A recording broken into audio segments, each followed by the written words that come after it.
외교통일안보에 종착역은 없다. 종창 브라더스의 종착역이 없는 종창 토크. 아 진짜 오랜만에 아기다리 그런 뭐지? 아기다리 고기다리 던 데이트가 아니라 아기다리 고기다리 구색창연한 유머를 하시다니요. 아줌마 개그? 아줌마 개그. 아재 개그 대신 뭐야? 아줌마 개그? 정말 반갑습니다. 반갑습니다. 예. 코리아 연구원 김창수 원장님 나오셨습니다. 네, 어서 오세요. 예. 오랜만입니다. 유럽 스타일로 인사 좀 해보세요. 근데 제가 유럽에 있으면서도 한국 소식을 잊지 못하고 늘 귀를 기울였는데요. 탄핵이 되기 전에 우리 김종대 의원이 몸이 엄청 아팠다면서요. 그러다가 맞아요. 탄핵이 되니까 그냥 씻은 듯이 아픔이 탄핵이 약이야? 사라져버렸다면서요. 예, 그 제 몸의 병균을 탄핵시켰죠.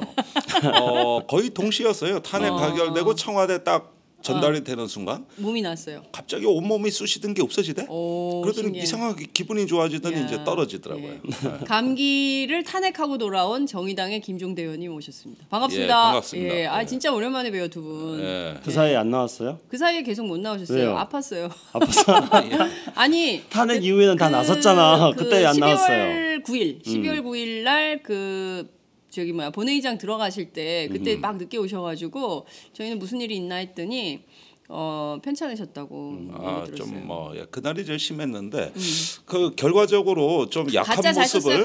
가짜. 잘 썼어요. 예. 그거 글씨 연습 엄청 비몽사몽 간에도 한 표 차이로 가결이 안 되는 꿈을 꾸고 이제 가야 되겠다 해서 일어나서 보좌관이 깨워서 갔는데 네. 지금 와서 생각하니 참 후회가 됩니다.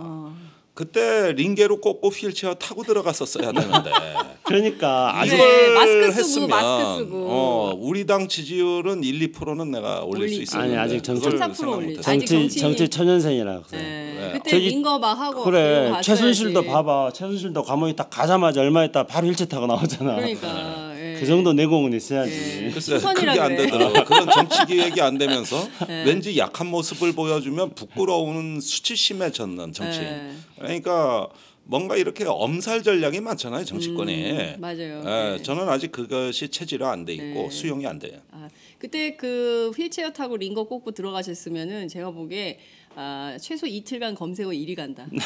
그럴 수 있었습니다. 그런데 김종대 휠체어. 아니야. 그런데 이제 뭐 최순실이 일체 타고 나면 역겹잖아요. 재벌 총수들 뭐 감옥에만 들어가면 전부 일체 타고 나오잖아요. 그리고 새누리당 매번 뭐 문제 있을 때마다 광화문에 가가지고 회초리 때려 주십시오. 그럴 때마다 역겹잖아요. 근데 그 역겨움에도 불구하고 한 번 더 지지자 해주는 사람들은 전부 다 우리나라의 그 수구 보수 세력들에게 이익을 많이 받았던 그런 사람들이에요. 김종대 의원이 만약 일체 타고 가면은 김종대 의원 지지하는 사람들은 김종대 의원 지지를 다 접어버릴 거예요. 김종대 의원마저도 이 재벌 흉내 내느냐, 최순실 흉내 내느냐, 새누리당 흉내 내느냐 이래가지고요. 그래서 잘했어요. 김종대답게 하세요. 그렇군요. 예, 어쨌든 탄핵이라는 것은 제 어떤 몸의 체험으로도 다 느낀 겁니다만은 대한민국이 신봉사 눈이 확 떠지듯 무언가 맑아지는 한 순간에 국민들에게 카타르시스를 준 대단한 사건이었어요. 예, 그것도 또 된다 안 된다 말이 많았지 않습니까? 맞아요. 그리고 야권이 그때 거의 난조에 빠져 있었어요. 그런데 이제 촛불 시민들이 직접 개입해서 정치권을 일으켜 세워서 탄핵의 그 현장으로 밀어 넣었습니다. 결국은 그럼으로써 전 탄핵 그 공조가 이루어졌고 전혀 안 될 것 같은 합의가 순식간에 됐어요. 그래서 2일 날 가결이 됐는데 9일 날 가결이 됐는데 2일 날은 발의됐죠. 그렇죠. 그런데 정말 잊을 수 없는 순간이었습니다. 그렇군요. 김창수 원장님 유럽에 왜 갔다 오신 거예요? 뭐 하러 갔다 오셨어요? 이 엄중한 시국에 종창. 그러니까요. 뭐 종창도 안 하고 어디 갔다 왔어요? 종창 안 와서 굉장히 종창이 애청자 여러분께 송구스럽고요. 또 이 탄핵 국면에서 잠시 자리를 비워가지고 하여튼 가셨던 모든 분들이 전부 다 마음이 엄청나게 불편했습니다. 다들 팟캐스트 애청자들이었는데요. 우리가 간 혹시 목적은 김창수 원장님 팬들 아니에요? 아니 뭐 제 팬들 아니고요. 장윤선 기자 팬들도 많이 있더라고요.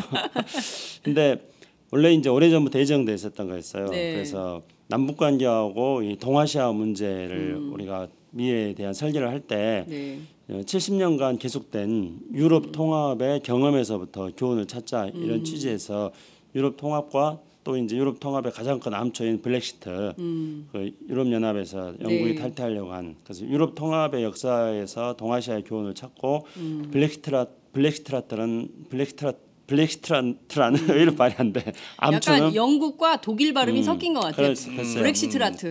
유럽이 말이 블랙시트라는 이 암초를 어떤 식으로 네. 또 해결해 나갈 것인지에 대해서 살펴보려고 했습니다. 그렇군요. 근데 가서 되게 중요한 포인트네요. 그렇죠. 네. 그리고 이제 뭐 그거에 대해서는 제가 또 얼마든지 그러니까 좀 새로운 시각으로 우리 한반도 문제, 동아시아 문제에 대해서 우리가 접근해 볼 수 있는 기회를 만들어야 된다고 생각합니다. 네, 왜냐하면은 남북 관계 사실은 좀 국민들한테 주는 피로감이 굉장히 큽니다. 그리고 동북아 한일 관계 또는 뭐 중일 관계 이렇게 한중일 삼국이 거의 다 남북한까지 얽혀서 도대체 탈출구가 보이지 않는 예. 이런 상황 속에서 유럽 70년간 넘게 계속된 유럽 통합의 실험들이 동북아와 남북 관계에 어떤 새로운 어떤 교훈 또는 뭐 그게 물론 정답은 아닙니다. 근데 거기서 우리가 시사점을 많이 얻으면서 이 답답하고 또는 어떤 피로감에 젖어 있는 그런 한반도 문제에 대한 해결책을 찾아볼 수 있을 거다. 그런 취지에서 갔습니다. 근데 갔는데 거기에 이제 팟캐스트를 듣는 분들이 많이 계셔가지고요. 네. 이분들이 이제 밤만 되면은 2시, 3시만 되면은 일어나셔가지고 아니 무슨 한국에 새로운 소식 없어? 새로운 소식 없어? 그래서 전부 독일에 가서 유럽 통합에 대한 연구는 안 하시고 전부 한국 탄핵에 대한 한국 연구를 하고 한국 연구만 하시고 네. 그리고 또 가서 만났던 촛불 집회 안 했어요 혹시? 촛불 집회 했죠 또. 진짜요? 가는 곳마다 또 촛불을 이 양반들이 또 촛불을 사가지고 또 네. 뭐 또 심지어는 또 그 핸드폰으로 또 촛불을 다운 받아가지고 예, 뭐 가는 곳마다 촛불을 켜고 뭐 그래가지고 농담으로 이런 무슨 뭐 박근혜 정부에서 무슨 이상한 옛날에 70년대 때 박정희 정부에 있었던 것과 유사한 예. 박정희 정부 때는 뭐 유럽 간첩단 사건 같은 것들이 많이 있지 않았습니까? 그래서 무슨 뭐 또 촛불 사건 같은 거 나지 않느냐 이렇게 농담을 했을 정도로 가는 곳마다 촛불을 켰습니다. 그렇군요. 그리고 또 만나는 사람들마다 한국 대통령이 왜 그러냐고 외국 사람들이 물어보는 바람에 외국 창피해서 사람들이? 혼났습니다. 한국 대통령 일단은 이해가 안 가는 거예요. 예. 한국 대통령 왜 그러냐 그러는 거하고 탄핵하기 직전에 아직도 안 물러났느냐. 외국 사람들이. 예, 그럴 때마다 우리는 답변을 못했습니다. 창피해가지고. 점 이렇게 되는 거군요. 그리고 이제 거기에서 뭐 저희들이 또 계속 어떤 탄핵에 대한 열망을 모았는데 그래서 결국은 탄핵 될 것인가 안 될 것인가 국내 정치 정세가 굉장히 또 미묘하게 돌아가니까요. 새누리당이 또 굉장히 일종의 뭐라 그러나요 친이계 뭐 비박계 이런 쪽에서 계산을 하는 바람에 탄핵 쪽수가 모자랄 수 있는 가능성들이 많이 있고 또 야당 일부에서도 그 비박하고 같이 해야지 탄핵이 된다는 식으로 어떤 공학적으로 계산하는 그런 것들을 이제 보면서 유럽에서도 봤습니다. 그렇군요. 그러면서 이제 유럽에서 우리 같이 연수 갔던 사람들이 막 다들 울분을 못 참으면서 그래서 내기를 했습니다. 그래서 탄핵 될 건가 안 될 건가. 그래서 저는 당연히 탄핵 되는 걸로 내기를 해서 걸었죠. 그래서 내기에서 이기면 어떤 기분 좋잖아요. 예. 내기에서 이겨서 기분 좋고 탄핵돼서 기분 좋고 김정대 의원 나서서 기분 좋고 일거삼득이었습니다. 예, 그렇군요. 지금 오찬성님께서 김종대 의원님한테 탄핵이 약이었군요. 맞습니다. 오랜만에 탄핵 방송하시니까 감기. 댓글들이 막 들어오고 있어요. 종창 토크 오랜만입니다. 맞네. 링걸 꼽고 들어가시지. 김 박사님 잘생기셨습니다. 김 박사님 아니고요. 김 박수. 박사 수료입니다. 지금 말씀하신 대로 탄핵 이후의 정치 과정에 대한 국민들의 관심이 굉장히 많이 있습니다. 무엇보다 탄핵을 국회의원들이 한 게 아니라 사실은 국민들이 한 거 아니겠어요? 그렇습니다. 국민들이 밀어서 해낸 거죠. 그러니까 어쨌든 이렇게 승리의 역사를 쓴 것은 대단한 성과다. 아마 외국 제가 이제 좀 이따가 여쭙겠지만 그 외국에서도 이 탄핵되는 과정을 굉장히 의미 있게 봤을 것 같다는 생각이 좀 드는데요. 김종대 의원님께 여쭐게요. 우선 탄핵은 됐는데 그래서 헌재로 넘어가긴 했는데 국회 안에 움직임이 아주 미묘한 흐름들이 많이 포착이 좀 되고 있습니다. 물론입니다. 그 탄핵 과정 자체가 우리가 기억을 되살려 보면은 11월 30날까지는 네. 야3당에 대한 단일안이 나오지는 않았습니다. 특히 내가 어떤 야당이라고 말씀 안 드리겠습니다만 네. 일부 야당이 비박계 동향을 핑계로 대면서 탄핵에 머뭇거리는 흐름이 포착이 됐죠. 네. 이것이 국민의당이죠. 예. 외부로 공개가 되자 이제 어마어마한 항의가 들어왔습니다. 맞아요. 그런데 그 당만 태도를 고치고 사과하면 끝날 일을 야3당이 다 나서서 사과하고 12월 1일 날부터 전격적으로 이제 합의 국면으로 들어가서 2일 날 발의까지 이어졌어요. 네. 이거는 사실 정치가 잘해서 된 게 아닙니다. 정치는 오히려 반대로 행동했죠. 예, 야3당 간의 의견의 불일치로 그렇게 난조에 빠져 있던 것을 이제는 시민이 직접 팔걷어붙이고 여의도로 쫓아오기 시작했어요. 특히 그 문제가 된 국민의당의 비상국민행동 지도부가 그 박지원 대표를 만나가지고 그냥 국민만 믿고 가면 광장이 다 관철해낼 건데 네. 왜 자고 오면 하냐.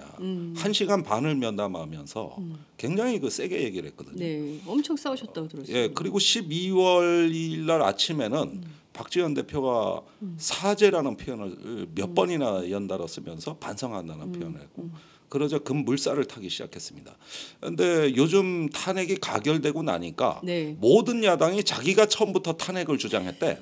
왜 자기네 당이 가장 일관되게 네. 탄핵을 주장했다. 네, 네. 우린 처음부터 그랬다. 그러지만은 사실은 아닙니다. 특히 큰 규모가 있는 야당일수록 처음부터 하야나 탄핵을 멀리했고 그러다가 이제 촛불 광장에 시민의힘이 이걸 돌려 세운 거예요.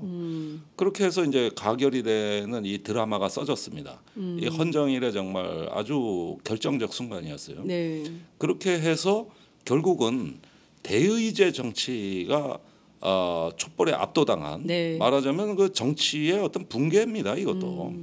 그래서 그때 정치가 제 역할을 못하니까 시민이 직접 나서서 바로 잡아주는 네.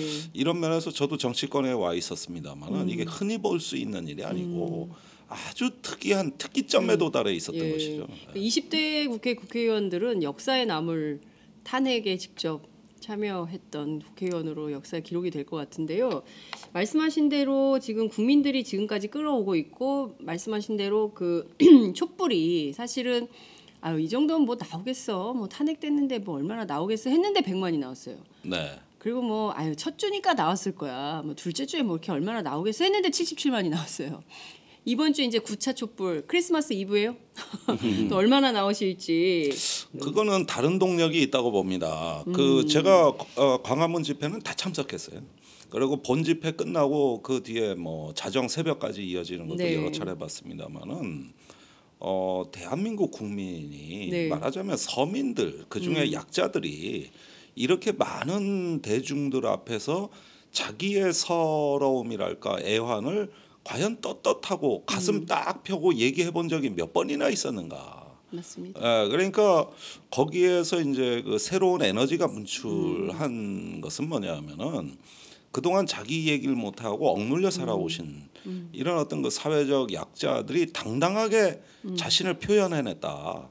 이런 점에서 엄청난 그 에너지가 이제는 하나의 어떤 흐름과 관성을 만들어놨다는 거 이런 점입니다. 그리고 또 한 가지 이제 직접 민주주의의 효용이 입증됐습니다. 우리가 뭔가 하니까 되는구나. 맞아요. 이런 어떤 그 긍정적 에너지가 네.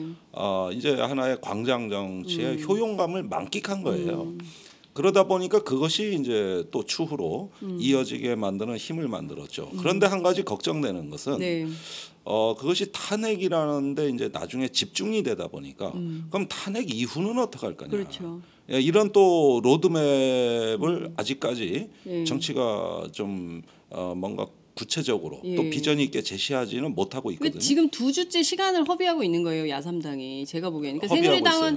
새누리당은 정신 없는 당이고 오늘 뭐 이제 30여 명 분당한다고 하니까 저 당은 저 당대로 뭐 가겠지만 거기 신경 쓸 게 아니라 지금 야3당이 똘똘 뭉쳐서 탄핵 국면에서 국민들이 직접 민주주의로 발현했던 수많은 개혁 과제들에 대해서 하나하나 그림표 그리면 저는 넘버링 해야 된다고 생각해요. 1번 국정교과서 폐기, 뭐 2번 위안부 합의 문제, 3번 사드, 뭐 이렇게 넘버링하면서 따박따박 이게 일을 해야 되는데 지금 그게 안 되고 있어서 답답한데 그 문제는 좀 이따가 여쭙도록 하고요. 이 광장 정치에 대해서 유럽 사람들 뭐라 그래요? 그 유럽보다 한국이 앞서가는 거죠. 왜냐면은 유로피안 드림이 아니라 코리안 드림. 예, 그거는 이제 지금 이제 유럽 연합 만들어지고 나서 첫 번째 걸림돌이 브렉시트였지 않습니까? 그렇습니다. 예, 이제 영국이 유럽 연합에서 탈퇴하는데, 근데 유럽 연합에서 탈퇴 규정 자체가 뭐 명확하게 있지를 않습니다. 그래서 결국은 영국의 정치인들이 그 그냥 뭐 파퓰리즘을 해가지고 일단 뭐 탈퇴해보고 보자 이렇게 했지만은 이것이 어떤 법적 절차를 통해서 탈퇴가 되는지에 대해서는 아무도 몰라요. 그래서 탈퇴를 했지만은 탈퇴가 뭐야? 거기도 코리아 수준이네요. 완전히. 아니 우리가 훨씬 낫다니까. 우리가 나아요? 아니 유럽보다? 정치는 비슷할지도 모르겠지만은요. 예, 예. 시민의 의식은 훨씬 나아요. 그러니까 왜냐하면 이제 결국은 영국은 그러면은 탈퇴를 하려고 국민투표는 했지만은 예. 실제 탈퇴가 언제 될지는 알 수가 없습니다. 탈퇴가 될지 안 될지도 그 모르겠고요. 나라도 재밌는 나라네요. 네, 그러니까 이제 유럽 연합 사람들은 너희들 탈퇴했지. 어. 그래 너희들 이제 다시 들어오지 마. 계속 탈퇴해. 이런 식으로 이제 다른 나라들이 예, 이제 심리적으로 얄미우니까 그러면서 이제 어떻게까지 니들끼리 알아서 잘해봐. 예, 이제 놀려대는 거예요. 예. 너희들 말이야 이제 유럽 연합과의 어떤 교역을 통해 가지고 혜택을 많이 보고 있는데 그런 혜택을 계속 보려면은 너희들 때 빼고 강내고 와가지고 우리한테 아부를 해야 돼. 그러면 우리가 지금까지 유럽 연합 속에서 너희들이 교역을 통해서 얻었던 혜택을 계속 누릴 수 있도록 해줄게. 이렇게 놀려대는 겁니다. 그런데 영국에서 브렉시트가 됐던 것들에 대해서는 이제 물론 여러 가지 시각이 있습니다만은 네. 대체적으로 종로에서 빰 맞고 한강에서 분풀이한 것이라고 볼 수 있습니다. 그거는 미국에서 트럼프 현상하고도 비슷한 것이죠. 네. 그래서 미국에서 트럼프 현상도 결국은 그 저소득층 백인들이 자신들의 어떤 불안 심리와 자신들의 복지제도에 대한 불만족 네. 이런 것들을 결국은 트럼프에 대한 지지를 통해서 표출한 것인데 그게 이제 결국은 문제의 원인을 정확하게 찾지 못하고 종로에서 빰 맞고 한강에서 분필을 한 것이죠. 브렉시트 있던 영국 사람들도 대부분 다 투표에 참여했던 사람들은 앵글로 섹슨 화이트 백인들 그리고 저소득층의 시골에 사는 사람들 그러면서 유럽 대륙에 한 번도 안 가봤거나 심지어 런던도 여행도 잘 안 해봤고 그 그냥 동네에서 오랫동안 살았던 이런 사람들이 뭔가 이제 유럽 연합이 돼가지고 경기도 안 좋고 그러고 지금 또 테러도 생기고 그러는데 이거 유럽 연합 탈퇴해 버리는 게 좋겠다는 식으로 그냥 생각을 한 거예요. 네. 깊이 생각하지 않고 어허. 아주 단순하게 생각을 했습니다. 그래서 결국은 유럽 대륙에는 지금 현재 이런 파퓰리즘이 횡행하고 있습니다. 네. 그래서 내년도에 프랑스 4월 달인가 프랑스 대선이 있습니다. 네. 근데 프랑스 대선에는 제가 이 시간에서도 몇 번 말씀드렸듯이 프랑스 국민정선의 네.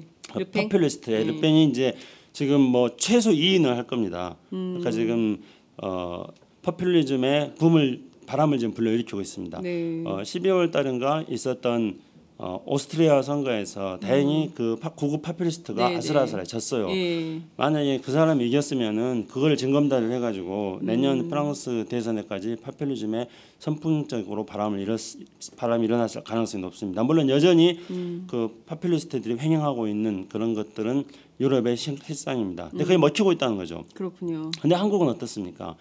한국은 김정두 의원이 잘 말씀하시다시피요. 지금 현재 탄핵으로 이끌어낸 것은 촛불의 힘입니다. 그러니까 그거는 우리 역사에서 항상 대의 정치가 제 기능을 하지 못할 때 시민들이 광장에 나와가지고 촛불을 통해 가지고 또는 광장의 시민의 힘을 통해 가지고 역사를 바로 잡았었습니다. 유월항쟁이 그랬었고 4.19가 그랬습니다.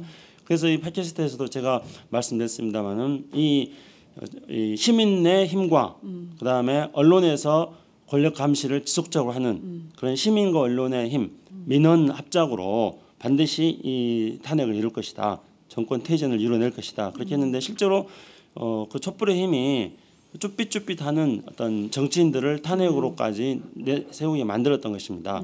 근데 그것은 제가 볼 때는 필연적입니다. 왜냐하면은 항상 그 역사의 격변기에는 혁명적 시기에는 정치권이 이것을 이끌지 못합니다. 네. 그래서 혁명적 시기에는 이 풀잎이 바람보다 먼저 일어나 가지고 항상 역사를 만들어 나갔습니다. 이번에도 그랬죠. 그래서 그 큰 깊은 강물입니다. 시민의 힘이라는 것은 그 큰 강, 깊은 강인 거죠. 네, 네. 시민의 힘이 크고 깊기 때문에 그 큰 강이 탄핵이라는 어떤 배를 지금 띄워내고 그렇군요. 있는 것입니다. 알겠습니다. 그래서 이러한 평화적 어떤 시민의 혁명을 이뤄내는 것 이것은 유럽보다도 한국이 훨씬 더 선진적이라고 말씀드릴 수 그래서 있습니다. 정치 한류 얘기가 막 나오는 것 같아요. 우리가 뭐 그 음악만 드라마만 뭐 배우만이 아니라 이제는 정치 한류 시대가 열릴 거다라고 하는데 그게 지금 국회에서 딱 좀 막혀 있는 이런 상황인데 이제 앞서 말씀하신 대로 이 광장 정치가 만들어 놓은 탄핵 이후의 국면에 대해서 좀 얘기를 해야 될 것 같아요. 일단 헌법재판소는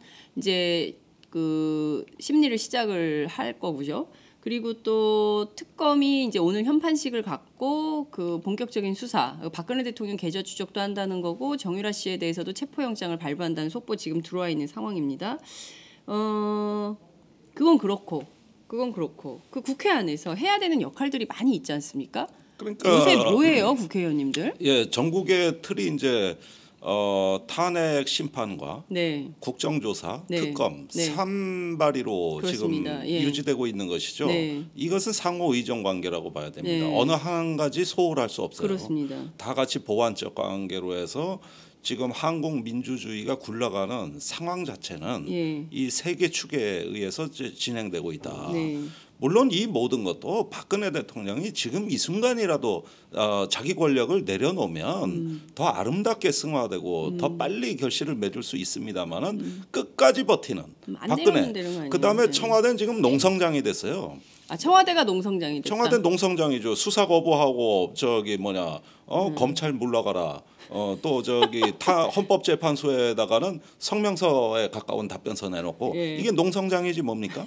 예, 그건 청와대가 아니고 이미 기능도 정지됐어요. 그러니까. 예, 그러니까 이제 돗자리 깔고 농성하시는데요. 예산은 다 네. 집행하고 있어요. 그러면 그러니까. 예, 판공빈 쓰고 있습니다. 그런 게 어디 있어? 그러니까 판공비 쓰면서 농성하네. 그 사람들 그런- 맨날 우리 그런 시민단체들 농성 괜찮네. 농성하면은 네. 시민단체들 뭐 시위할 때마다 네. 그 배우의 돈은 어디서 나오는지 조사해라. 배우를 그러는데. 재조사해. 배우 이제 국민 국민 돈을 세금 갈취한 가지고. 겁니다. 예. 예. 일 안 하는 불로소득이죠. 그렇군요. 예. 예, 무노동 무임금이에요. 예. 그런데 그렇게 어떤 그 박근혜 대통령을 압박하는 3개의 축이 이렇게 진행이 되고 있다. 이런 건데 그러나 이것은 현 상황이 그렇다는 얘기지. 네. 현 상황이 이 3가지 흐름으로 흘러가고 있다는 얘기지 본질은 아닙니다. 그렇습니다. 여전히 이제 국면이랄까 하나의 어떤 구조의 본질은 제가 보기에는 개헌과 대선이라는 두 가지로 장차 모아질 것이다. 개헌과 대선. 그렇습니다. 예, 두 가지로 모아질 것이다. 예. 그것은 앞으로 가야 될 방향이에요. 예. 그러니까 두 가지는 이제 앞으로 가야 되는 거고 상황 관리만 3가지 수단에 의해 연존하고 있다.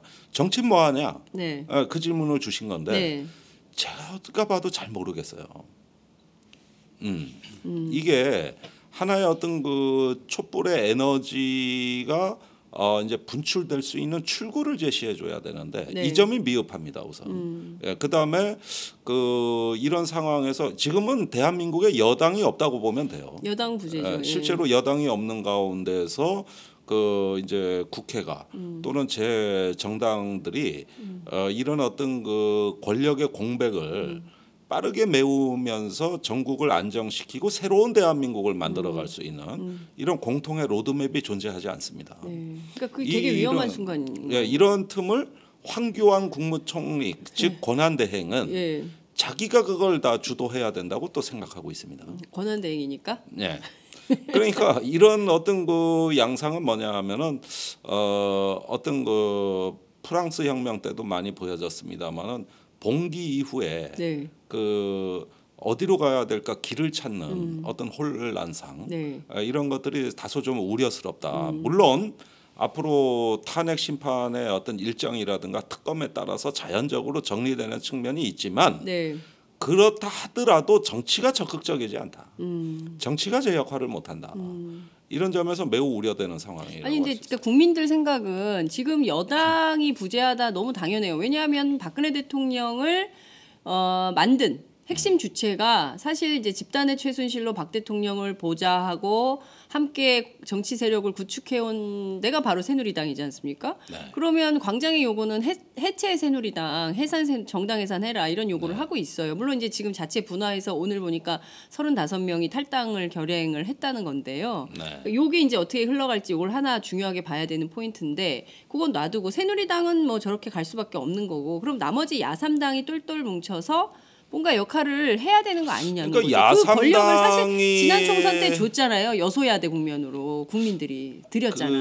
그 이후로 지금까지는 그거에 걸맞는 네. 어떤 야권의 힘을 보여주지 못했죠. 그리고 지금 현재 야권 공조가 된 건 유일한 게 그 황교안 총리 국회에 왔을 때 네. 면담 거부한 거. 네. 그다음에 정우택 새누리당 신임 원내대표가 야당을 다 찾아왔을 때 문전박대한 거. 이 차원에서는 공조가 됐죠. 네. 그런데 그것 말고는 없거든요. 그러니까 지금 해야 될 일은 뭐냐면은 네. 빨리 여야 간 정책 협의회가 안 되면 야 3당만이라도 해야 돼요. 정책 협의를. 그렇죠. 예. 지금은 박근혜 개인은 대통령은 탄핵됐지만 네. 박근혜 정책이 탄핵되지 않았어요. 지금 맞습니다.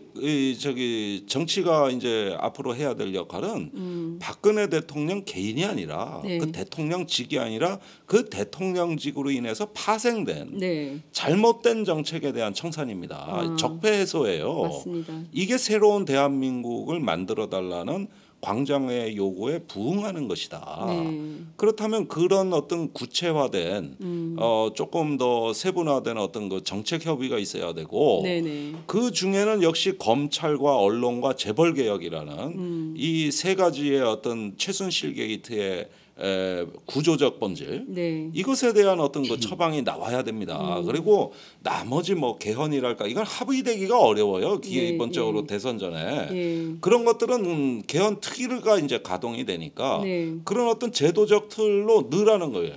자꾸 이제 개별적으로 치고 나가는 말만 하지 말고 그런 네. 특위에서 하면 되는 것이고.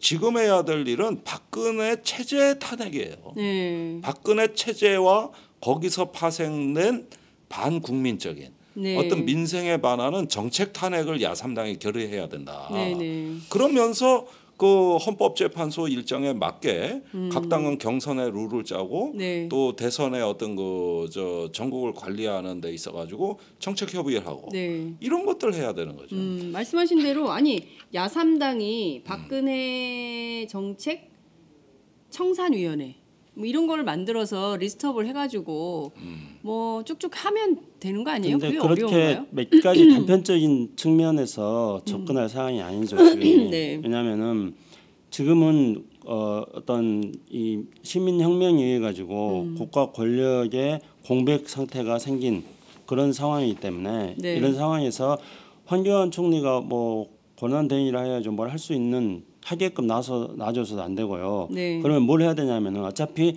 다음 정치 일정이라는 것은 이제 헌재의 결과에 따라 가지고 우리가 예상해 본다면은 6월에서 8월 정도에 조기 대선은 지금 가셔야 되지 않았습니까? 네. 그러면은 아직 언제쯤이라고 지금 김종대 의원 말씀대로 청와대가 지금 농성을 하고 있으니까 네. 그래서 그 청와대 농성 때문에 시간 끌기예요. 시기가 조금 지연되고 그러니까 하루라도 더 대통령 자리에 앉아 있고 싶은 네. 박근혜 대통령의 최후의 욕망이 지금 이제 조기 대선의 시기에 이렇게 변수가 되고 있습니다. 근데 어쨌든 뭐 6월에서 8월 뭐 이렇게 예상을 한다면은 네. 그 뭐 대통령 선거를 준비하기 위한 일정은 각 정당별로 하면 되는 거고요.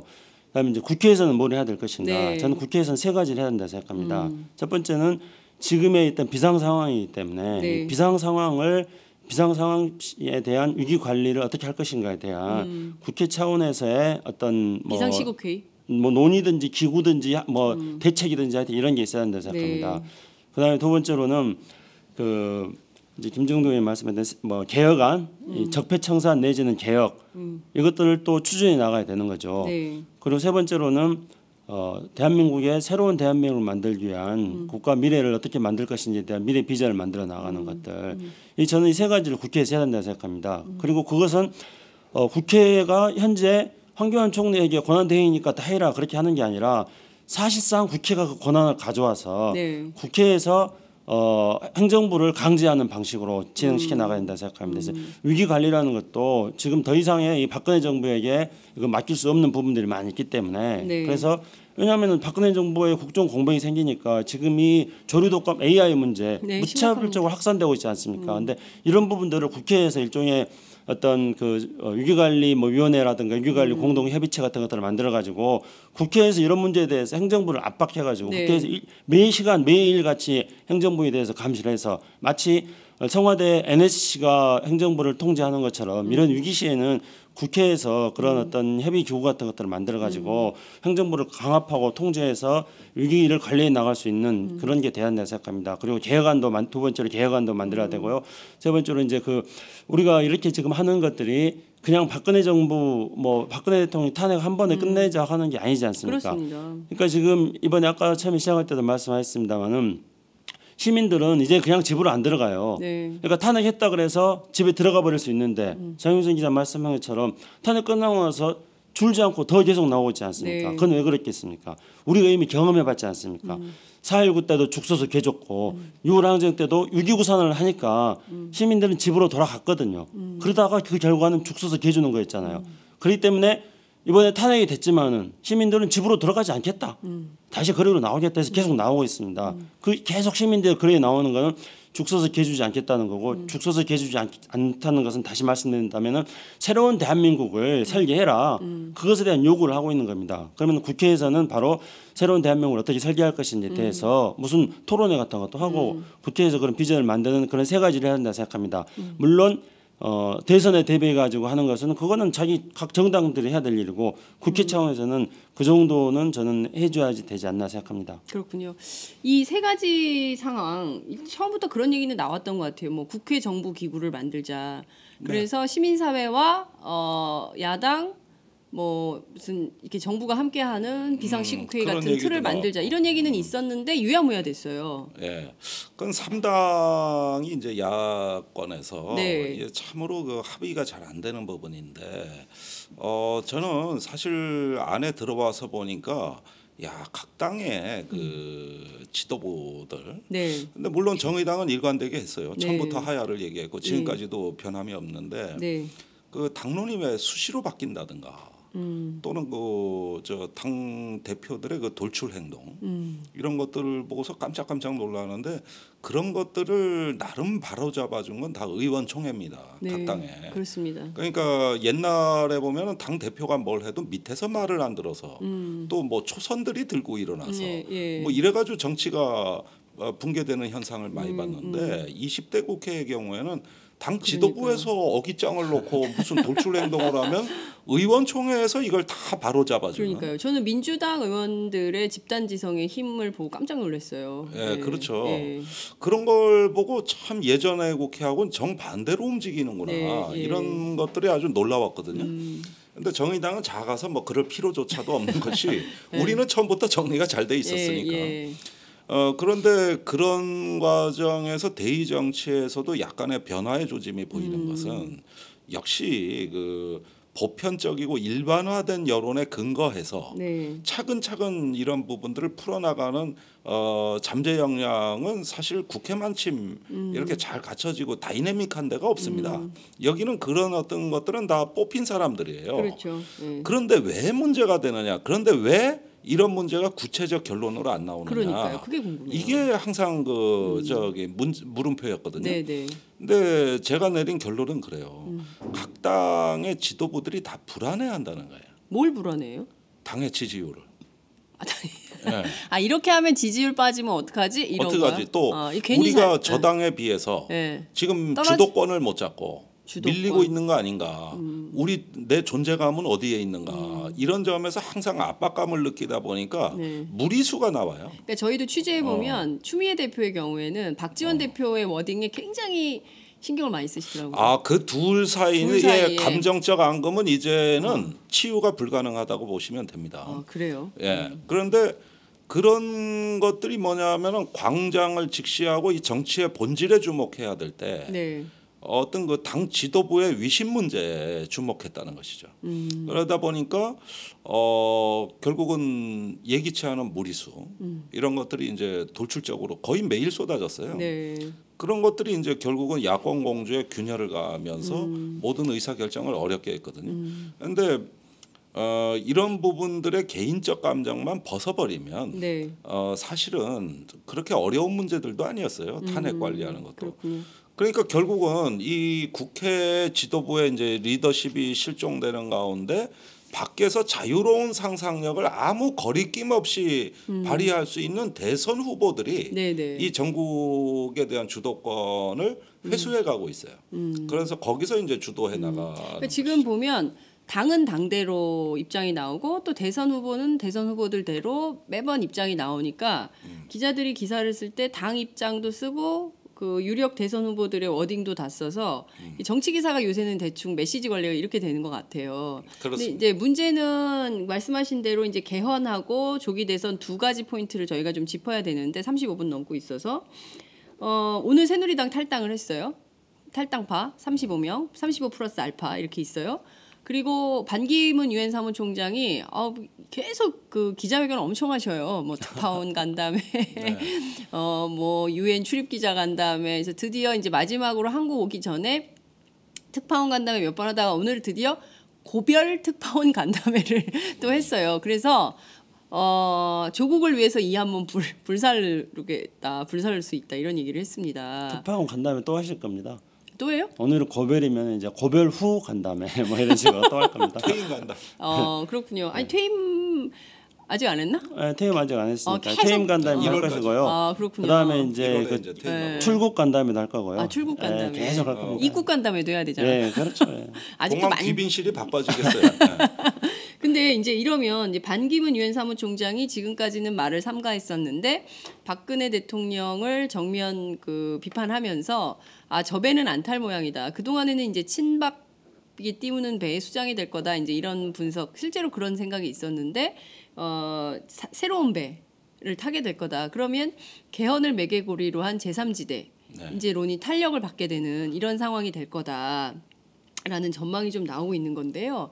요 문제를 좀 짚어봐야 될 것 같아요. 우선 대선 판이 개헌을 앞두고, 그러니까 개헌을 먼저 하는 판으로 갈 수 있을까요? 우리 국민들 반대하는 여론이 많던데. 일단은 대선 전에 개헌은 불가능합니다. 불가능하다. 네, 물리적으로 불가능해요. 네. 이거는 물리적으로 불가능하기 때문에 대선 전에 새로운 헌법으로 대선을 치른다.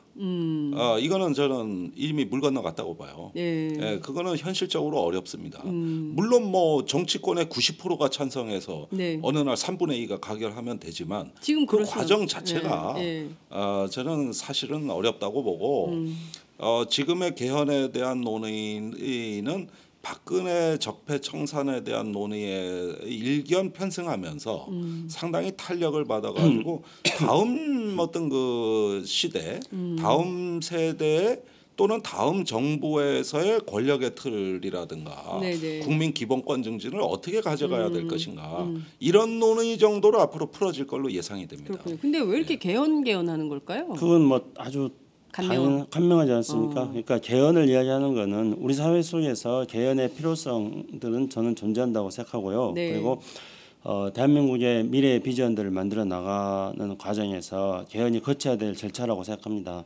근데 지금까지 보면은 개헌을 이야기한 건 이제 박근혜 대통령부터 시작해가지고요. 보면은 개헌이 그런 어떤 87년 체제가 안고 있는 몇 가지 문제점들, 국민의 기본권의 문제라든가 또는 권력 구조의 문제라든가 또는 대한민국의 어떤 미래에 대한 비전을 담는 문제라든가 이런 것들에 기초해가지고 개헌 논의가 시작된 것이 아니고 지금 개헌을 이야기하고 있는 대부분 경우에들은 자신들의 정치적 입지의 변화를 국민들의 지지를 통해서 가져오는 게 불가능하다고 생각하기 때문에 개헌을 통해서 자신들의 정치적 입지 변화를 가져오려고 하는 것이죠. 그러니까 지금 현재 국민들이 보니까 전부 대선 지지율이 낮은 양반들이 그렇죠. 전부 개헌 얘기한다. 그렇게 해가지고 그렇죠? 개헌을 통해서 판을 바꿔가지고 그걸 통해 가지고 뭔가 자신의 정치적 입지를 바꿔보려고 하는 그런 의도 때문에 지금 뭐 개헌 논의들이 계속 나오고 있는 거라고 생각합니다. 그러니까 개헌을 통해 가지고 앞에 말씀드렸던 우리 사회 속에 제기됐던 개헌의 여러 가지 어떤 필요성들을 통해 가지고 대한민국의 새로운 비전을 어떻게 만들어 나갈 것인가 이런 것에서부터 비롯된 것이 아니라 그런 이야기들을 또 살짝 얹으면서 그 본질적인 것은 자신의 어떤 정치적 입지에 대한 변경을 시도하려고 하는 것이죠. 그렇기 때문에 저는 어떤 건강하지는 않다고 생각합니다. 그리고 촛불의 우리가 흐름을 한번 보자는 것입니다. 촛불이 정치권에서 미적미적 되는 것을 지금까지 이렇게 만들어 오지 않았습니까? 이제 뭐 김종대 의원이 금방 국내 정당의 지지자들, 지도자들이 어떠한 모습을 보였는지 말씀해 주셨잖아요. 근데 촛불을 든 시민들은 그걸 다 알아요. 그러니까 촛불을 든 시민들이 그런 걸 모른다 생각하면은 정말로 그 정치인들은 어리석을 겁니다. 그래서 이 촛불을 든 시민들은 지금은 탄핵 그리고 지금은 이 탄핵을 완수하는 것 이것이 중요하다고 생각하고 있기 때문에 이 정치 지도자들의 잘못된 행동에 대해서 지금은 이름을 적어놓고 있을 뿐입니다. 그들에게 촛불을 들이대지 않습니다. 그러나 때가 되면 그들에게 촛불을 들이댈 겁니다. 반드시 저는 그렇게 될 거라 생각합니다. 그리고 지금 현재 그 촛불을 든 시민들이 개헌을 해라고 지금 요구하고 있습니까? 개헌 하나도 없어요. 전혀 그렇지 않습니다. 촛불을 든 사람 시민들은 재벌도 공범이다. 새누리당 해체해라. 네. 계속 그런 이야기를 하고 네, 있지 않습니까? 예. 우리 사회가 나아가야 될 개혁의 방향에 예, 대해서 예. 이야기를 하고 있지 않습니까? 그렇기 때문에 저는 여전히 이 불확실한 불안전한 이 유동적인 이 상황 속에서 정치인들이 정치적 자기 이해관계를 따져가지고 계산을 하면서 수를 두고 있습니다만은 국민들은 그렇지 않습니다. 촛불 든 시민들은 대한민국이 어디로 나가야 될 것인가를 가지고 흔들림 없이 지금 이 촛불의 광장을 지키고 있습니다. 저는 이 힘으로 앞으로 불확실한 정치 일정들도 점점점 더 확실하게 만들어질 거라고 생각합니다. 네, 그러니까 좀 이렇게 구분해서 봐야 될 것 같은데요. 김종대 의원님, 어떻게 보세요? 이렇게 이른바 개헌을 매개고리로 제3지대가 확 크게 공간이 열리면 정치판이 요동칠 거 아닙니까? 정계 개편도 네. 일어나고 그러면 이게 지금까지 왔던 탄핵 정국은 어디로 막 가버리고 이 정치판 여기 대선 어떻게 할 거야? 뭐 개헌 어떻게 할 거야? 이걸로 막 골몰해 버리면 그야말로 블랙홀로 빠지는 거 아니겠어요? 그 굉장히 지금 해야 되는 우려되는 입법부의 중심 과제들 혼란인데, 다 없어져 버리고. 제가 보기에는 이 개헌론이 자체가 네. 완전히 이제 그 뭐 어떤 사악한 어떤 그 윤리적인 네. 관점으로만 재단할 거는 아닌 것 같아요. 분명히 우리가 보기에 소수당 입장에서도 우리 결선 투표제라든가 네. 또는 정당 명부 비례제도라든가 네. 이런 건 진보 언론에서도 만약에 개헌 논의가 있다면 적극적으로 제기하라는 여론이 지금 상당한 힘을 갖고 있어요. 근데 이거는 선거법 또 개정으로도 가능하잖아요. 아니 결선 그런데 이제 투표나 이거. 헌법적으로도 네, 그건 뭐 헌법적으로. 여러 가지 설이 있습니다. 예. 뭐 결선 투표제가 개헌을 통해야 되느냐 아니냐 이런 것들은 또 의견이 갈려요. 그러지만은 이왕이면은 좋은 방향으로 개헌을 하면 좋죠. 또 국민 기본권 증진에 관해서도 사실 헌법에는 손볼 요인들이 굉장히 많은데 네, 그렇죠. 문제는 이 개헌 논의가 네. 탄핵 정국에서 같이 섞이면 위험하다. 그렇죠. 굉장히 이건 섞이면 위험하다. 제 생각에는 예. 대통령 탄핵안이 헌법재판소에서 가결이 된 이후 네. 이때가 어떤 새로운 대한민국의 어떤 헌법 체계를 고민해 보기에는 화두로서 이 문제가 이제 시민사회 쪽으로 확산돼 들어가는 첫 걸음으로서 적합해 보인다. 그러나 탄핵 가결 전에 네. 이 문제로 인해 가지고 마치 이게 정계 개편의 명분으로 작용하는 것은 결국은 탄핵의 정신이랄까 거기에 대한 집중력을 흐트리는 역작용, 네. 부정적 효과가 예상이 된다. 예. 그러니까 광장에서야 뭐 그 시민들이나 지도부 입장은 이 개헌에 대한 논의에 부정적인 입장을 표는 근거는 뚜렷합니다. 지금은 탄핵에 집중할 때다. 네. 이 얘기 때문에 그런 거거든요. 예. 그러나 탄핵으로 대한민국이 다 이제 모든 결론이 맺어지는 건 아니고 네. 그 이후에 제가 보기에는 이제 대선 일정과 맞물려 가지고 새로운 대한민국의 상을 제시할 때 네. 대선 후보 그룹이나 이런 어떤 지도급 인사들에서 어떤 개헌 논의를 많이 얘기하는 건 저는 바람직하다고 봐요. 그러나 그것은 이제 그런 어떤 시간의 선호 문제가 있기 때문에 네. 지금은 전략적으로 일단은 개헌 논의를 배제하는 것이죠. 네. 근데 지금 판은 이미 그러니까 이를테면은 정의당이라든가 민주당 일각에서 개헌 논의할 때가 아니다. 뭐 이런 얘기를 하지만 이미 판은 이른바 친문을 제외한 나머지가 제3지대에서 만나자 이렇게 얘기했던 논의로 급물살을 탈 가능성이 있는 거 아닌가요? 예, 그 제3지대론이라는 것은 사실은 아직 실체가 없어요. 그런데 이제 급물살 탈 가능성. 예컨대 가장 적극적으로는 이 탄핵 국면에서 박지원 국민의당 비대위원장이 네네. 비박과의 연결점을 이제 그렇게 봤던 게 사실인 것 같고. 네.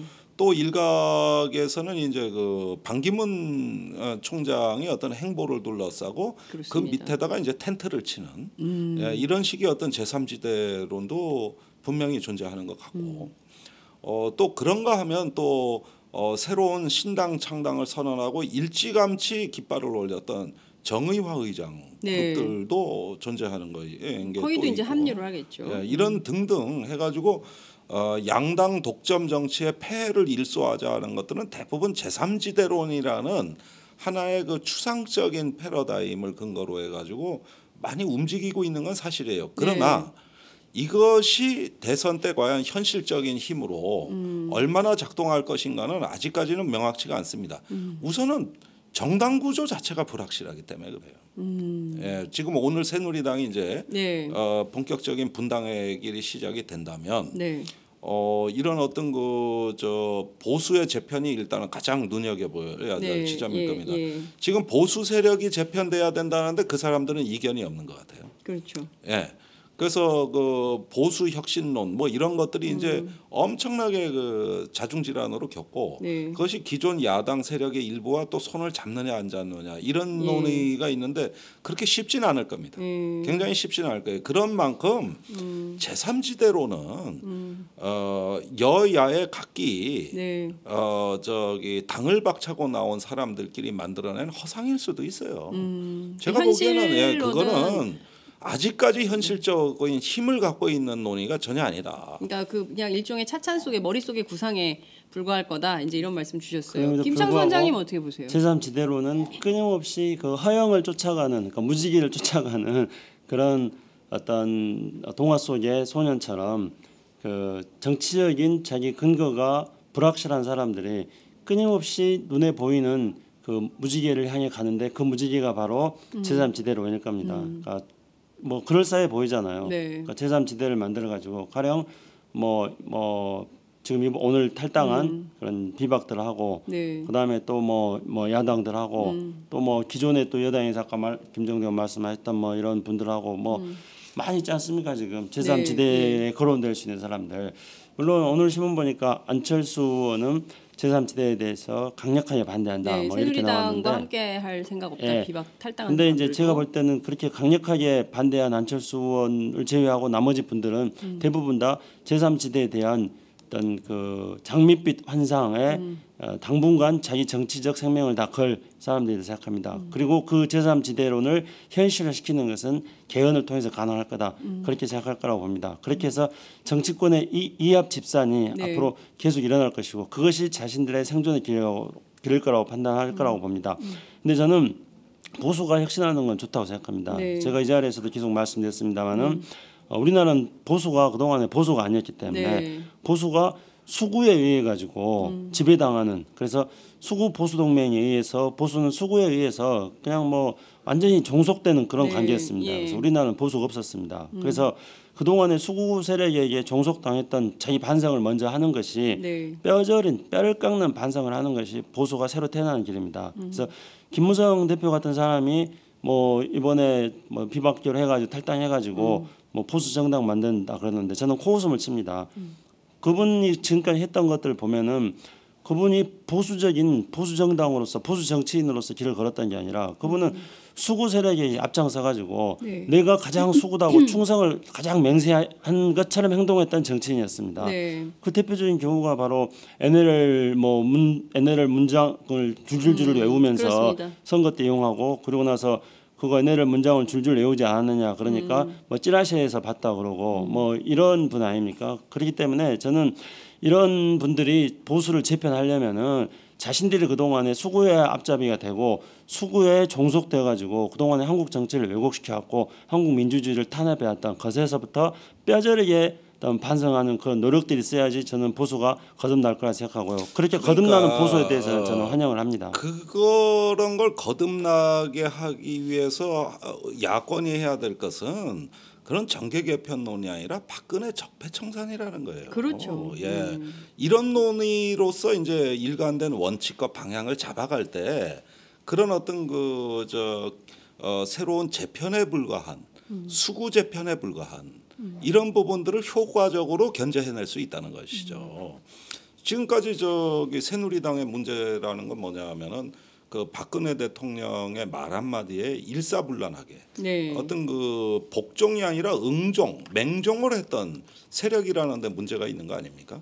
그 철저한 사죄와 자기 반성, 그다음에 혁신을 하겠다고 하는 어떤 분명한 보증이 없는 상황에서 네. 이런 정치의 어떤 단순한 개편 논의에 대해 가지고 우리가 일희일비할 필요가 없다는 거예요. 그러니까요. 그러니까 그런 걸 견제하는 방법은 뭐냐면은 박근혜 적폐청산은 이제 시작이다. 네. 이 대의에 협력을 해야 된다는 거예요. 그러니까요. 지금 중요한 말씀을 해주신 것 같아요. 그러니까 새누리당이야 뭐 정신없이 뭐 보수 창당을 하든 뭐는 그 보수의 혁신이 저는 필요하고 말씀하신 대로 수구와 떨어진 차원에서 새로운 보수 정당 이른바 이제 유승민 원내대표가 말한 대로 따뜻한 보수 정당, 따뜻한 보수주의가 어떤 건지 대한민국 한 번도 제대로 된 게 없었기 때문에 제대로 한번 하시라 이거예요. 그거는 그대로 추진하는 것을 지켜보고 그와 관계없이 야3당이 지금 해야 될 것은 박근혜 대통령이 해놓은 수많은 잘못된 정책들에 대해서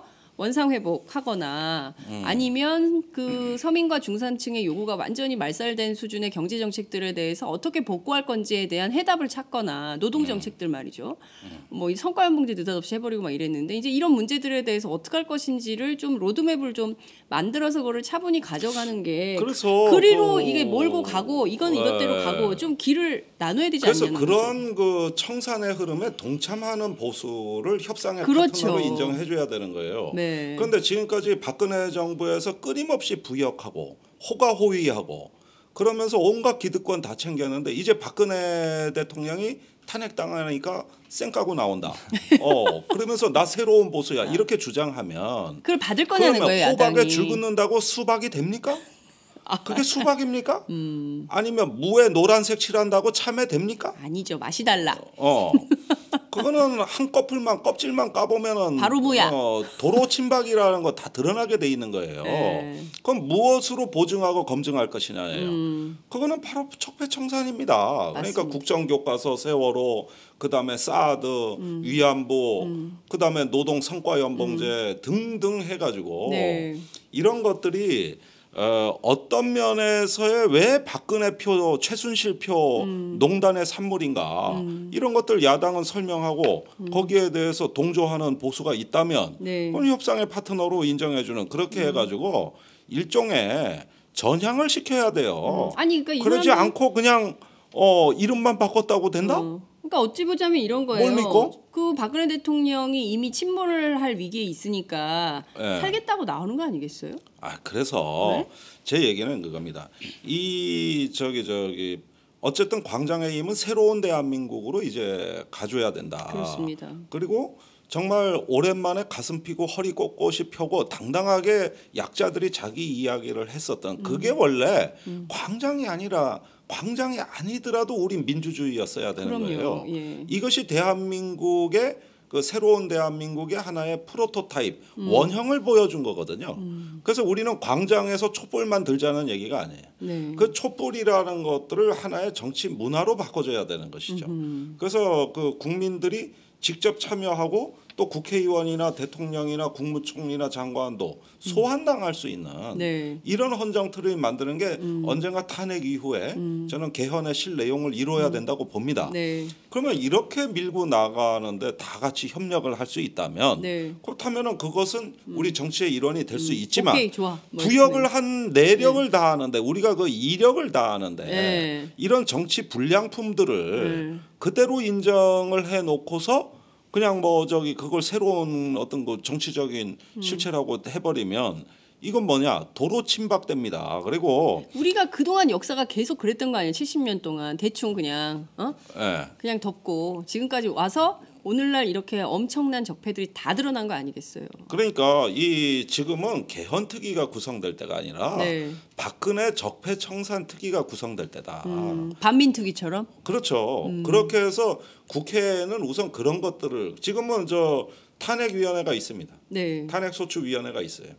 그런데 탄핵이라는 거는 어차피 국회가 아무리 노력을 해도 국회가 실행을 하는 집단은 아니에요. 네. 그건 누가 뭐래도 헌법재판소입니다. 네. 그러니까 국회는 탄핵을 발의를 한 거지 그렇습니다. 결정하는 기관이 아니란 말이에요. 맞습니다. 그럼 국회는 무엇을 결정해야 됩니까? 네.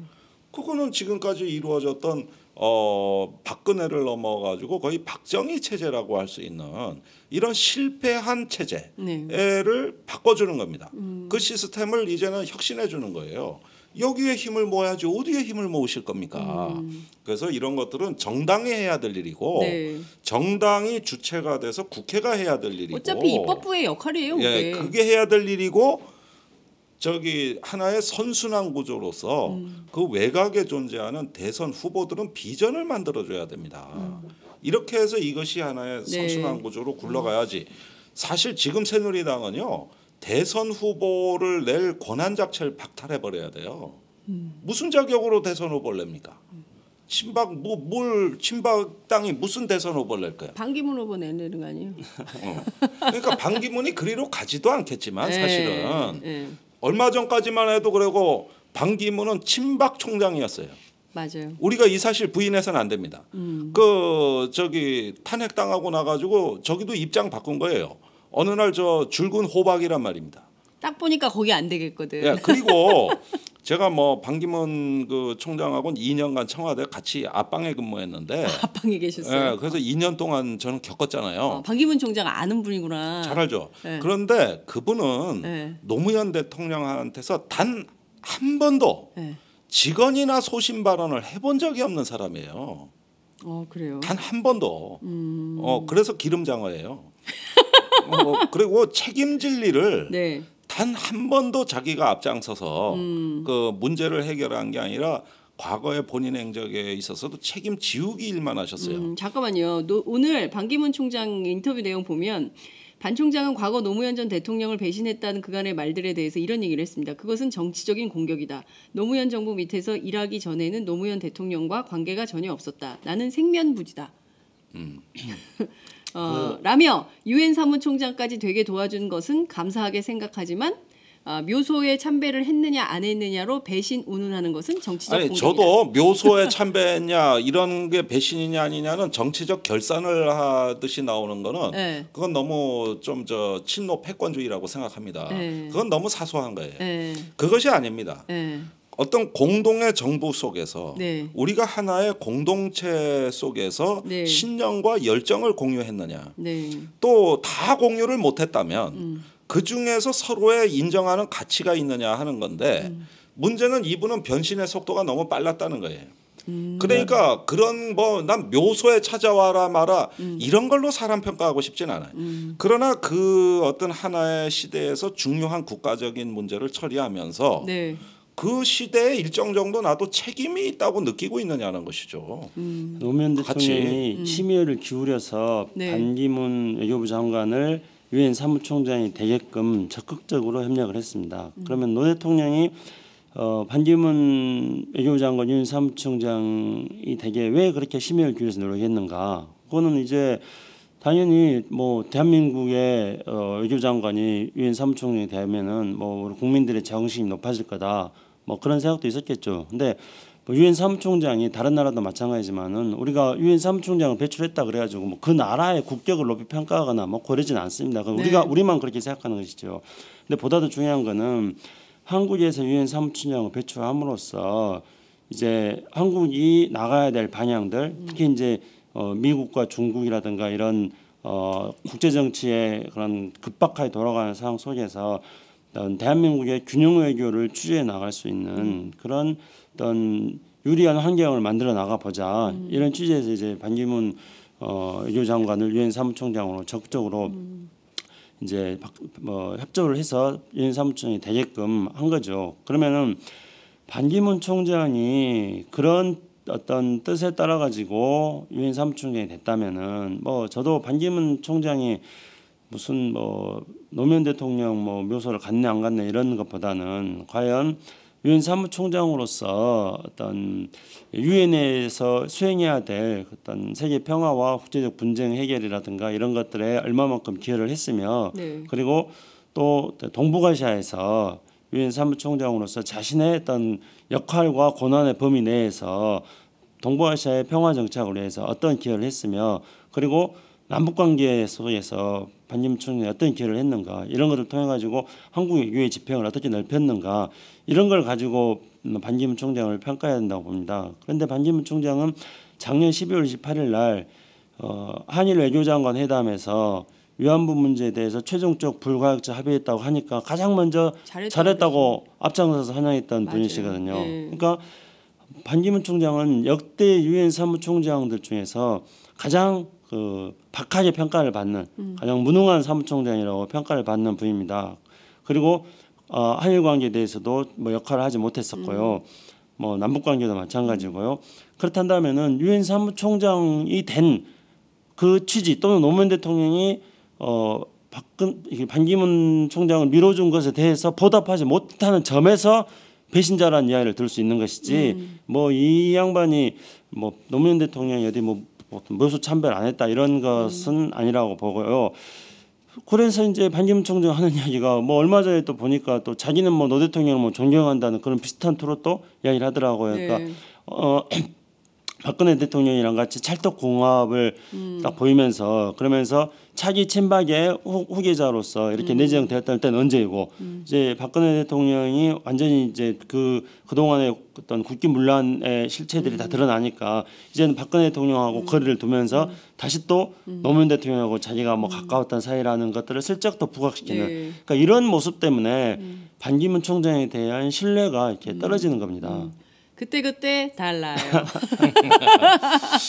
자기의 필요에 따라서 그때 옷을 바꿔 입는 카멜레온처럼 요리 붙었다 조리 붙었다. 이게 원칙과 신뢰가 그게 바로 친박의 문화예요. 그게 친박의 문화다. 예, 우리가 그 하나의 어떤 정치 문화적인 측면에서 이제 어떤 그 하나의 어떤 그 지금 시대를 교체해야 된다. 단순히 리더십 교체, 레짐 체인지뿐만이 아닙니다. 이거는 하나의 어떤 문화적 측면에서 보자면은 항상 약자한테 강하고 강자한테 약한. 그러면서 그 속에서 어떤 자신의 정치적 생명을 연명하려고 하는 이런 식의 어떤 기회주의 문화가 오늘날 박근혜 최순실 게이트에 결국 핵심입니다. 저는 강준만 교수가 최근에 신작에서 얘기하는데 참 공감하는 게 있는데 무슨 박근혜 탄핵했다고 이것이 이제 정치인들이 드디어 새로운 시대가 왔다, 혁명이 왔다, 패러다임이 교체돼야 된다 이런 거창한 얘기 좀 하지 말라는 거예요. 정치권이 박근혜 특별법 하나만 만들면 된다 이거예요. 이번에도 내부 고발자들이 있었어요. 자살한 사람도 있습니다. 맞습니다. 예, 정윤회 문건 파동 때 좌절하고 막 죽어간 사람들이 있었어요. 이 사람들이 좌절하지 않도록 희망을 막 흔들어 줄 수 있는 내부 고발자 하나만 제대로 해도 대한민국은 바뀌었다는 거예요. 맞습니다. 이 정도 상황까지 안 왔다는 거예요. 언론개혁 하나만 해도 될 것 같아요. 언론개혁 하나만 해도. 그래서 보니까. 사람들이 바른 말을 하고 그런 사람들이 존중받을 수 있는 거 하나만 정치가 해놨어도 오늘날 이 상황까지 안 왔다는 거예요. 그런데 이런 거는 안 하고 맨 그냥 헌법을 바꾸자, 패러다임을 바꾸자, 그러니까, 뭐 혁명이다, 이런 말 하기 좋아하는 게 정치인들입니다. 그러니까 사소한 거예요. 그런데 저기 그 반기문의 문제는 뭐냐면은 시류에 따라서 소신이 항상 바뀌었고 이 사람의 정치학사전에 소신이란 말 자체가 없어요. 그리고 저기 매사가 책임은 안 지고 권한은 많이 저기 많은 세례를 받아왔고. 권한이 아니라 특권입니다.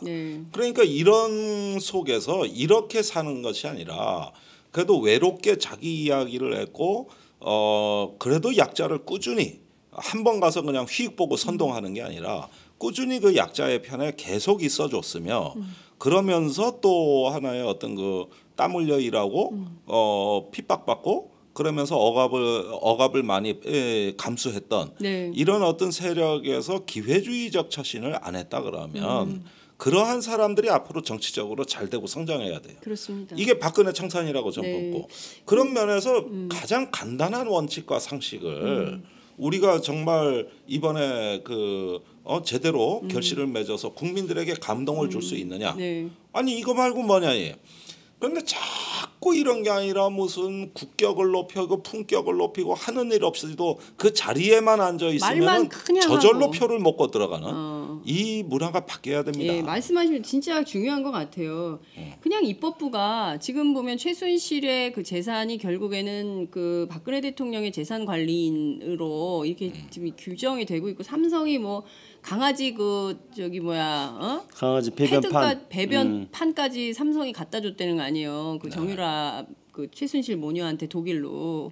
그러니까 완전히 그 가계부도만요. 오늘 그 중앙일보 보도한 삼성이 지원한 내용을 보면 뭐 이런 식인데 이렇게 부정재산 쌓아놓은 거 그러니까 환수하는 법안 만들고 환수 법안이 발의가 됐어요. 이미 발의가 됐습니다. 근데 그런 것들도 이왕이면 발의를 할 때 야3당이 공동 당론으로 이렇게 해서 좀 하고 해야지 개별 의원들 몇 명이 그걸 주도해서는 안 되죠. 통과되지도 않아요. 그래서 이런 부분들에서 조금 후속 조치들이 조금 야3당이 공감대를 갖고 잘 공조해서 이루어지는 게 지금 생산물이었거든. 생산물이. 그러니까 뭔가 벙벙한 논의만 있고 그러니까 구체적이고 꼼꼼한 그런 게 하나도 없는 거예요. 그게 왜 그러냐면은요. 그러니까 저는 지금 이제 오늘 또 방송을 하면서도 느끼는 겁니다만은 핵심 고리를 못 잡기 때문에 그래요. 그러니까 예전에 노무현 정부 때 이 4대 악법 이야기했을 때 그 4대 악법을 하나의 세트로 묶어버려 가지고 이걸 네 가지를 동시에 해결하려고 하니까 그게 저항이 그만큼 커져버리는 거죠. 각각의 개별 법에 이해관계가 있는 세력들이 전부 다 사기약법으로 해가지고 4배가 되게 저항 세력을 만들어 버렸던 겁니다. 각각 갈게 역할을 해야 되는데 하나씩. 그렇죠. 그러니까 지금도 저는 뭐 그 김정두 의원 말씀하신 강준만 교수 그 책은 안 읽어서 모르겠지만은 거대 담론을 이야기하지 말자는 뭐 거대 담론은 필요할 때는 또 이야기를 해야 되는데 중요한 거는 이 모든 걸 다 하지 말자는 걸로 저는 읽혀요. 그러니까 지금 이제 이 개혁 과제들이 지금 많이 있지 않습니까? 근데 지금은 어떤 야당이 권력을 가지고 있는 상황이 아니에요.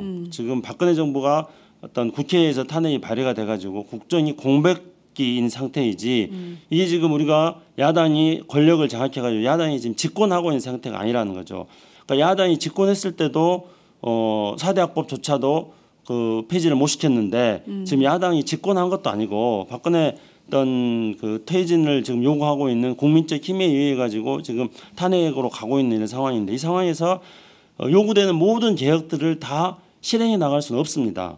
그렇기 때문에 개혁의 과제들 제시하는 건 맞습니다만은 개혁의 과제들 제시하고 개혁의 우선순위도 또 정리해서 그것들을 이 기회에 국민들한테 제시해 주는 것도 필요합니다만은 뭐가 가장 중요한 건지, 그러니까 무엇이 중요한데 이런 그 영어 말처럼 그래서 몇 가지를 딱딱딱딱 잡으면은 이 시점에서 그걸 풀고 그리고 다음 국면으로 넘어갈 수 있는 거 그런 것들은 아까 뭐 재산 박근혜 특별법이라든가 또는 뭐 최순실 뭐 재산 뭐 추수 이런 것들이 제가 볼 때는 그런 핵심적인 고려가 될 거라는 생각이 들어요. 국정교과서 폐기. 그래서 나머지들은 우리가 이런 걸 해야 된다는 것들 제시하고 그리고 현 국회 안에서 할 수 있는 것들은 하고 그다음에 차기로 넘겨야죠. 집권했을 때 어떻게 해야겠다 이렇게 넘겨야 되는데 그래서 저는 지금 현재 국회에서 어떻게 돌아가고 있는지 모르겠습니다만은 핵심적으로 해야 될 것 그것들 몇 가지만 우선순위로 정하는 것도 필요하다 그렇게 봅니다. 알겠습니다. 물론 문재인 대표가 12개 과제를 제시하면서 그거에 대한 어떤 체계적인 로드맵을 엊그제 제시했죠. 거기 보면 핵심 과제 우선순위가 다 설정이 돼 있습니다. 사실 각 당에서 그런 구상들은 다 있기는 있어요. 문제는 대선 후보는 좀 많이 나가도 됩니다. 좀 많이 나가고 그리고 그 탄핵 정국에서 다 실현하는 게 아니라 권력을 잡으면 이렇게 바꾸겠다. 그러니까 더 많이 나갈 수가 있는 거예요. 근데 지금 국회가 해야 될 일은 뭐냐면은 그렇게 우리 김창수 박수 얘기대로 많이 나갈 수 없다면 지금 이 시점에 전국에 맞는 상황에 맞는 그 어떤 최소한에 대해서는 빨리 합의를 해야 되는 겁니다. 그게 제가 보기에는 지금 저기 그 정경련 해체, 국정교과서 폐기, 그다음에 세월호 특조위, 그다음에 이제 그 사드 배치에 대해서 그 강행 처리하는 거에 대한 중단, 한일 위안부 합의 그 중단. 또 이제 그 밖에 몇 가지 더 민생 현안들이 있습니다. 이런 것들을 해가지고 적어도 한 7, 8개 정도는 입장 정리를 같이 하고 이런 부분을 지금 황교안 체제하고 어떻게 협의할 거냐는 국정협의체를 만들어서 이런 것들을 지금부터 국정 현안의 논의의 테이블에 올리겠다. 이런 입장 표명은 이루어져야 되는 것이죠. 그러네요. 국회 정부 협의체. 그다음에 나머지는 입법 과제로 할 수 있는 거는 3당의 이제 공동 발의로 가야 돼요. 근데 지금까지 쓸만한 법은 다 의원 개인의 발의고 당론이 없습니다. 당론이. 그런 것들은 지금 뭐 저기 제가 보기에 국회에서 현대 군주는 그람시 말대로 정당입니다. 이건 국회의원들이 해서 되는 일이 아니라 어떤 정당이 나서야 될 일이거든요. 네. 그런 것들이 이제 야3당의 어떤 다양한 채널 당 대표 회담이라든가 원내 대표 회담이라든가 수석 회담이라든가 이런 걸 통해 가지고 다층적으로 논의하고 네. 그다음에 이제 결론을 빨리 맺어줄 수 있는 이런 걸로 가져야 돼요. 그런데 지금 왜 이런 개혁이 더디냐? 아까 말씀드린 개헌 논의가 섞여 들어오고 또 대선 일정이 있고 헌법재판소가 언제 어떻게 결정할지 모르고 이런 변수들이 되는데 이건 사실은 그 부차적 변수인데 그렇죠. 그거는 이게 그거대로 갑자기 가고. 중요한 변수로 예. 되면서 개혁 논의가 뒤로 밀리는 것이죠. 그러면 안 될 것 같다는 생각이 들고요. 최소한 저희가 팟짱 이름으로 제안을 하나 할까요? 다음 주에 최소한 국정협의체 만들어서 말씀하신 최소한의 과제들에 대해서 집중적으로 논의해서 해결하는 이런 틀을 좀 만들라라고 종창의 이름으로 하나. 종창의 제안, 종창의 제안으로 촉구하는 것으로 국회 답변서 낼까요? 답변서 아니지, 우리는 의견서를 내는 걸로 이렇게 정리를 하도록 하겠습니다. 시간이 다 됐는데, 시간이 다 된 게 아니라 11분이나 넘었습니다.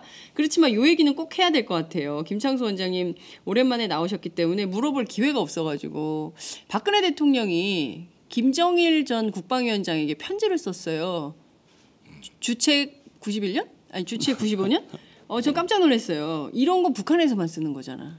이거 만약에 옛날에 그 통합진보당에서 썼으면 간첩 해체 사유에 들어가죠. 간첩됐다? 이거 가능한 겁니까? 근데 이제 통일부가 방금 전에 속보가 나왔는데요.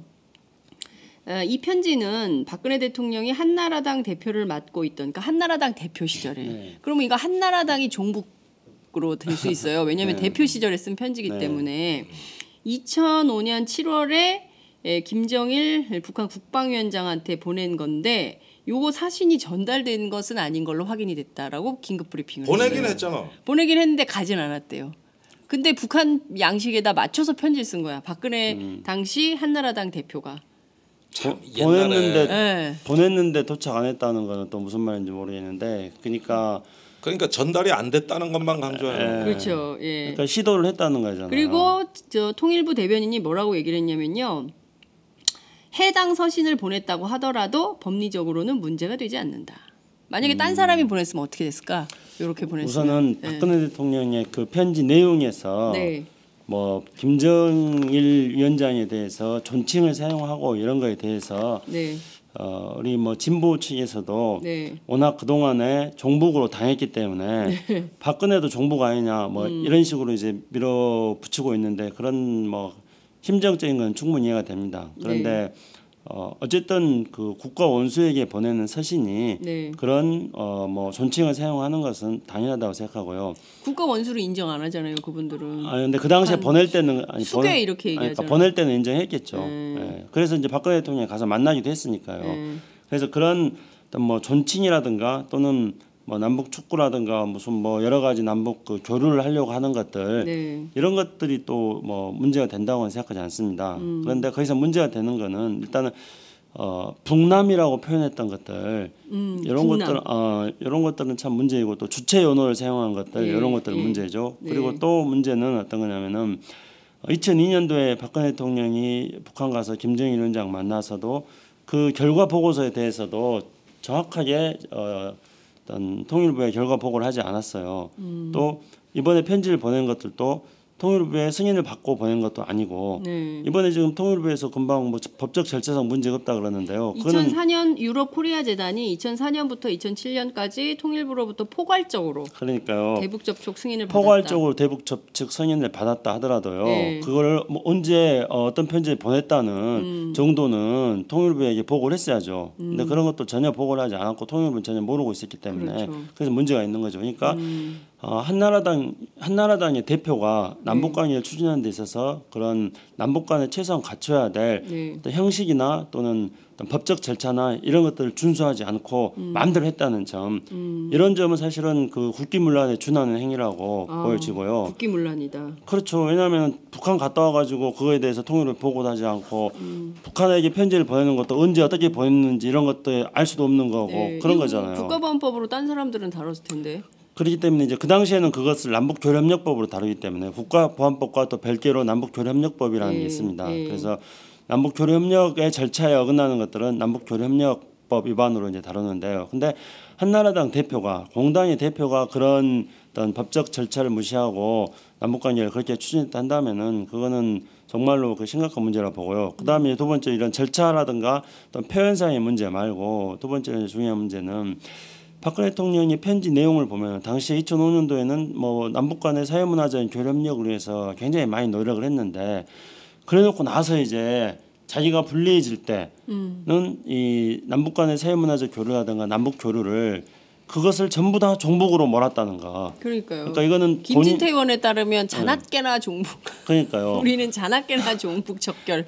그러니까 이 본인도 남북 교류가 우리 민족의 발전을 위해서 얼마나 중요한 일이라는 걸 이미 2005년도에 보면은 잘 알고 있었고 그래서 김정일 위원장한테 그렇게 편지도 쓰고 그랬는데 이제 우리나라에서 가장 문제가 되는 것은 저는 남북 관계라든가 또는 지역 감정을 자신의 정치적인 이익을 위해서 쓰는 거라고 생각합니다. 그래서 유럽 같은 경우에는 잠깐만 제가 말씀드리자면은 뭐 나폴레옹 전쟁 때부터 150년간 1차 대전, 2차 대전 뭐 워낙 많은 전쟁을 해가지고 이제 다시는 전쟁을 하지 말자 그래가지고 유럽 연합을 만들었거든요. 근데 저는 박근혜 대통령의 편지를 보면서 그 이후에 이제 종북으로 계속하는 걸 보면은 아직 이 종북 남북 간의 이런 분단과 대결이 박근혜 대통령 입장에서 본다면은 정치적으로 이용할 만한 가치가 있다고 생각하고 있는 것은 아닌가.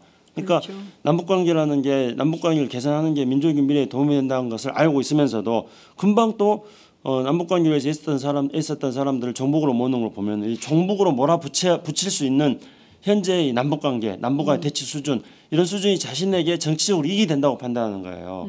그러니까 이 정도 남북 간의 대치에서 북한으로부터 오는 이 정도 위협은 내가 정치적으로 나의 이익을 위해서 써먹기에 좋은 위협이다 이렇게 판단하고 있다는 겁니다. 그래서 저는 정말로 안타깝습니다. 그래서 그러면은 정말로 최순실 전국에서도 박근혜 대통령 대놓고 막 탈북을 유도하는 이 양반들이 정신을 차리려면은 네. 정말 유럽처럼 우리가 전쟁을 몇 판 해서 이 위협이 북한으로부터 온 위협이 그들까지도 우리나라의 수구 보수 세력들의 존립까지도 위협할 정도가 돼야지 사람들이 대체 정신을 차리겠는가 그런 겁니다. 그러니까 이 편지의 핵심적인 문제들은 그런 어떤 절차상의 문제도 있지만은 우리나라의 수구 보수 세력들이 남북 관계가 우리 민족의 발전을 위해서 도움이 된다고 생각하고 있음에도 불구하고 또한 다른 한편으로는 남북 관계를 자신의 정치적인 이익을 위해서 써먹는 북한으로부터 오는 위협을 자신의 정치적 위협을 위해서 국내 정치적으로 써먹는 수단으로 지금 여기고 있다는 것. 이것이 저는 가장 심각한 문제라고 봅니다. 네, 김종대 의원님은 어떻게 생각하세요? 글쎄 이제 저도 뭐 특히 최순실 정국에서 외교안보의 그동안의 정책 파탄은 눈여겨보고 있어요. 네. 한 가지 뭐 아직까지 공개는 안 했습니다만은 새로 확인된 사실 하나는 네. 이거 단독이네요. 단독. 정호성 비서관. 네. 지금 그 구속돼 있죠. 예.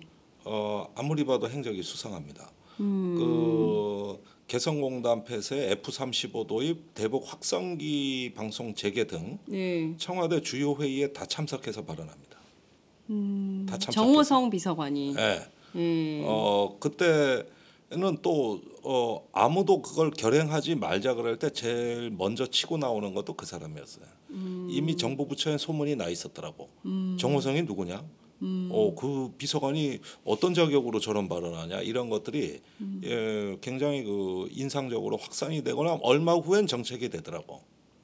얼마 후에는. 네. 그래서 최근에 네. 그건 뭐 우리가 내부에 지금 회의 사실 특검이 청와대를 압수수색을 해야 되는 이유가 바로 이것 때문이에요. 외교안보 문제 때문에. 아니 외교안보뿐만 아니라 네. 비선 실세가 그 개입한 흔적들이 다 있거든. 회의록이라든지 뭐 이런 것들. 그다음에 대통령 지시사항이라든가 이런 문건을 특검이 받아야 된다고. 네. 압수수색 한다고는 했는데 언제 할지는 모르겠어요. 아니, 알려주고 하진 않겠죠. 아니 그래도 뭐 또 저번 같이 네. 전에 뭐 특검 말고 검찰 특별수사본부에서도 압수수색 해려고 갔잖아요. 네. 네, 농성 뭐, 중이라서 농성을 안 풀어가지고 그냥 농성장이라고 저기. 똑같은 예. 상황이 재현될 가능성이 있고 엊그제 국정조사 특위위원들이 청와대를 갔잖아요. 네. 못 경호실 들어갔잖아요. 조사에 못 네. 들어갔어요. 네. 문전박대됐어요.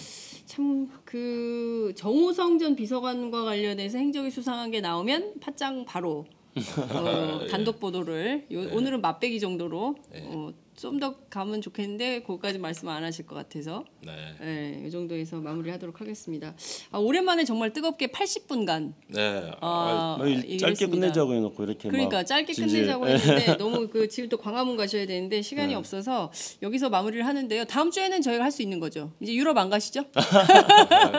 어디 안 가시죠? 최선을 다해보겠습니다. 네, 편찮으시지 않으시죠? 예, 네, 알겠습니다. 이제 다음 주부터는 제대로 만날 수 있기를 기대하면서 오늘 말씀 여기까지 들을게요. 고맙습니다. 네, 감사합니다.